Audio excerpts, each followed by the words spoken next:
Local stuff first. I like this. I know you're chomping at the bit because there's a lot of cars here that you and I have cruised around the streets of Perth in over the years. RX-7s. Yes. Or VP Commodores in your case. There's a VP Commodore on pole as well. I thought that would get you very excited this morning. Perfect day for racing at the Valley. And I tell you what, it's a long schedule. If you sat on the couch watching Fox Sports this morning, don't plan on getting a lot done today. No, find the big groove and sit in there for the whole day. We've got it all covered here, lots to talk about. These guys went out yesterday for some practice and qualifying. In fact, it was all done in the space of 2 hours. So much so some of the guys headed to the golf course in the afternoon and had a bit of fun too. It's a mixture of classes, improved production, Commodore Cup and HQs. But we'll take a look at the grid for this one. And Barry Smith aboard the VP Commodore will be on pole position, defending champ up for this part of the world. He's actually leading the point score in the NT series this year. Adrian Kroonsteiver on the front row. Michael Ubergang, watch for him in the 63 machine. Down the likes of David Ling and Jeff Cowie staying on the 5th row. How about the likes of Bryce Fullwood starting outside row 3? Hey, check down in position 18. Ironic that should be Lee Holdsworth's dad starting out of 18th position, so that's a good one to watch out for. Ebony Coates also in there. Quite a few girls racing in this category this weekend. A few guys that have had issues in qualifying with clutches. They've got a lot of work to do from back here. A lot of Commodore Cup cars in the middle because it's not just improved production this weekend. That's right. We start to see a lot of the HQs towards the back of the field here too, and Brett Osborne taking pole position. Angela Agostini's done this for a while. Caroline Pendlebury joins husband Gary Pendlebury. And out-qualified him. And and don't worry, she's let him know about it too down the paddock this morning, sporting the Chewy helmet design.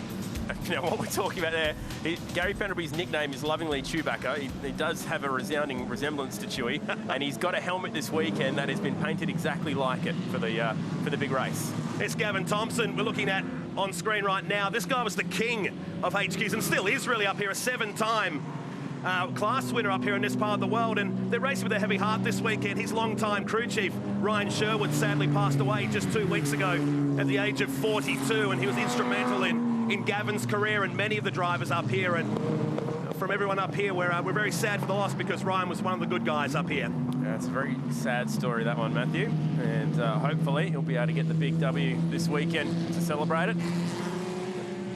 But no, terrible story, that one, but a few of these guys running stickers on their car just for that reason. On the front doors, you can see we push in right there just by the Shannon sticker. So the big thing to talk about in this is that these guys will be watching their mirrors probably after about 3 laps, because the big guys at the front, like the RX-3s, the RX-7s, and even the big VP Commodore, are looking maybe at 15 to 20 seconds a lap quicker than the cars towards the back. So it'll get very, very busy around mid-race distance. Listen to that, listen to that.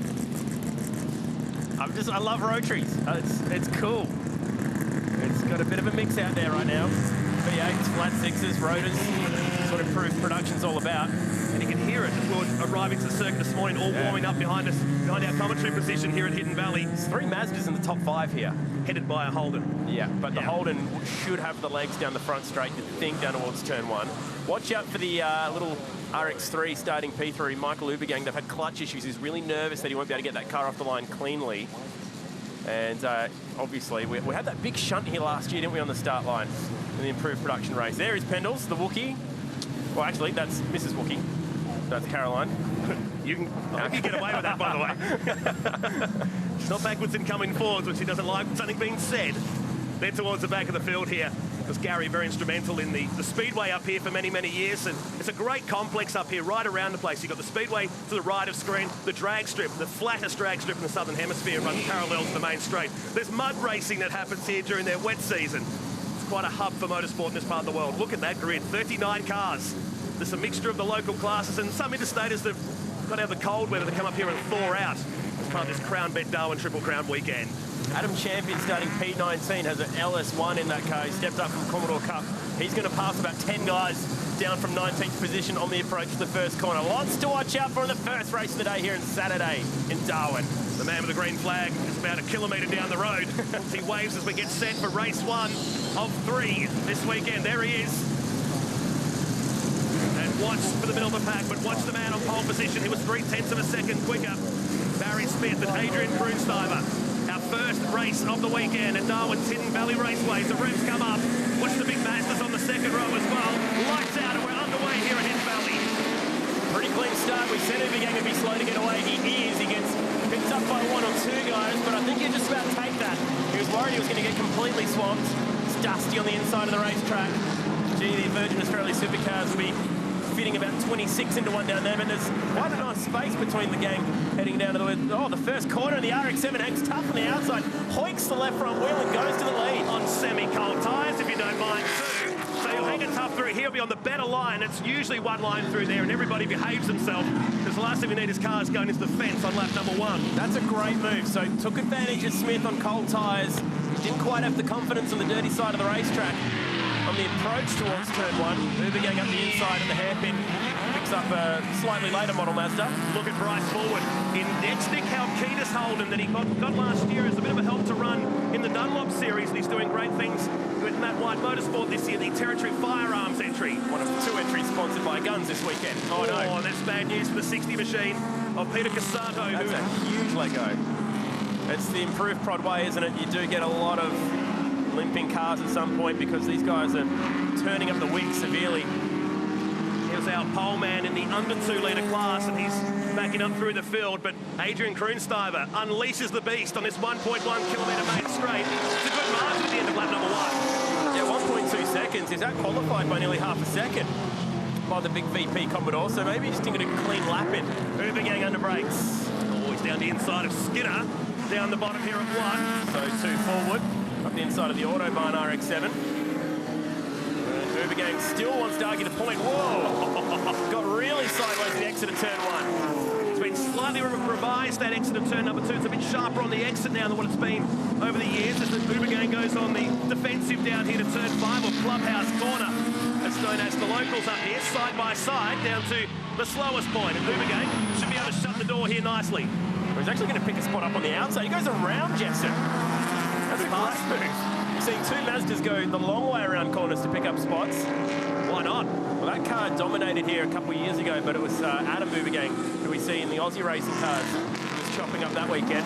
We know it's a good car. We know it's quick, can win. He's just got himself a bit of clean racetrack in the 3rd now. So the gap first to second, 1.4 seconds. Kroonstuyver to Smith, the Ubergang, and Jessup that we're watching now, and Bryce forward. Oh, good exit, Bryce. Good exit. He's come a long way in 12 months, hasn't he? For a teenager, he's a big talent. Obviously, we see him in the Dunlop Series doing great things. He spent many years racing at the kart track just behind turn number 1. Here he won many, many championships along the way, and now gets the job done nicely on the inside of Jessup at turn 1. So Jessup goes from 3rd to 5th in the space of pretty much 3 kilometres. It's all part of the game here. Oh, and Ling also hard under brakes down the inside. Loving the Commodore Cup cars. They look cool. David Ling, they still look cool after all these years. I remember the big grids of 26 to 30 cars back in the 2000s. A lot of them made their way up to the Territory and in good hands up here. Oh, Johnston throws a big dive to the inside. Not quite there. It's one of many good passing spots here. Turn 1, 5, up here at 6, another good spot. David Ling, who's been taking the dirt track stuff as well. Here we go. Stephen Ling, but this is Gavin Thompson. And Stephen Ling, look at this 3 wide stuff. Yes, please, I'll have 2 slices. They've still got it, the HQs. The question is, can they go through the S's? Oh, no. 3 wide, though. I can't watch. We put Tim Slade upside down here in a supercar a few years ago. They're going to do it. They're going to try, and they're going to make it through somehow. A little bit of a tank slapper, a little bit of contact. Stop it. That's precision driving, if you ask me. And how we didn't have cars going all sorts of directions, I'll never know. But well played, everyone, in that 6-car battle. And they're all on the inside at 6, so they're all trying to block each other down there. They're having a hell of a time. I have never seen that happen in Darwin. 3 wide through there? Never. I seriously thought we were heading for the Armco. I'd expect it from the Aussie racing cars, but these things weigh about 5 times more, at least. Ubergang here, he's caught the pole sitter. And is that a hint of smoke? Was that just a lock-up from Kroonstuyver down to turn 5? He's done it every lap. Right. And that camera angle shows how far it drops down, and we saw plenty in the Virgin Australia Supercar practice sessions yesterday. Now Smith goes wide, and that's the invitation that Michael Ubergang needs. The 32-year-old who spent the last 6 years selling beer over in the UK and Dubai has now made it back to Australia, jumped into Adam Ubergang's car and doing good things here this weekend. Here it is again, 3 wide, HQs. Not sure if it's the Thunderdome or Hidden Valley. How good is that? Mega sideways. Man. Giving each other just enough room to complete it. That was insane. And it was Thompson who held on in that little battle. still at it here. We go back to single file racing. It's almost a bit yawning now, isn't it? I've been there, seen that. Yeah. So these guys are a little bit further back down the road. If we look down the order HQ-wise, it will be Wood from Osborne at the moment, 19th and 20th in the order. So class racing going on as down the inside goes Michael Ubergang. That's young Jake Burgess in the 100 car. It's his second ever race meeting. Well known for his exploits with a camera. Yeah, they put a lap up last night of him cruising around on Facebook. As he learns the circuits. Oh, hardly learning the circuit. This is his neck of the woods up here. So he's just learning his racecraft more than anything. Instead of behind the wheel, instead of behind the lens of his camera. Now they start to encounter lap traffic, and Smith starting to turn the temperature up. Yeah, pretty frustrated here, you know, pole position by a good 4/10, and you actually get into the race, you find yourself back in third, getting beaten up by the little Mazdas. Such a strong car around here, the Mazda, and a bit of traffic here as well with the HQs. So the leader has to be very careful here. Picks up one pretty cleanly. Ubergang can make up a lot of time if he gets a good run through 14. Yeah, look at that. Kristoifer's exit was a little bit hampered, and here comes Ubergang. They're going to clear all of the HQs in a straight line, which is exactly what the leader wanted. He got the better exit, didn't he? He won't catch him at the end of this lap, but certainly puts him in the box seat. They start lap 6. Suddenly, we're only 3 from home. Yeah, and it's just 0.7 of a second. And look at the traffic now. He needs to be brave, and he needs to know that the HQs can see him. Through turn 1. Oh, he's going to lose a lot of time here through the S's. It's not going to work. He just needs to clear. Steve Ling here. Ubergang can work with it. Look at this. He's just taking car link after car link. Catching. No. Oh, that's not going to work there. They didn't see him. The little RX-3 disappeared in the mirrors for a second, but he managed to get through it. Oh, I hope that didn't hurt the tyre on the Ubergang car either, and this is busy. This is great stuff. He's now right on the back, so first and second.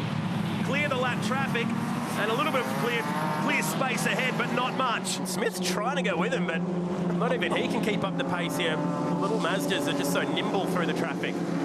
Seriously, that was intense. This is great stuff. Flying through more.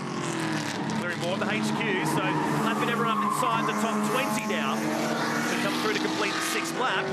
He's doing a really good job here, Kristoifer, of trying to run away from Ubergang. Ubergang using a lot of the curve at 14, but Kristoifer's exit's good. He'll pick up another 2. 2 laps to go this time, Matt. This is heating up.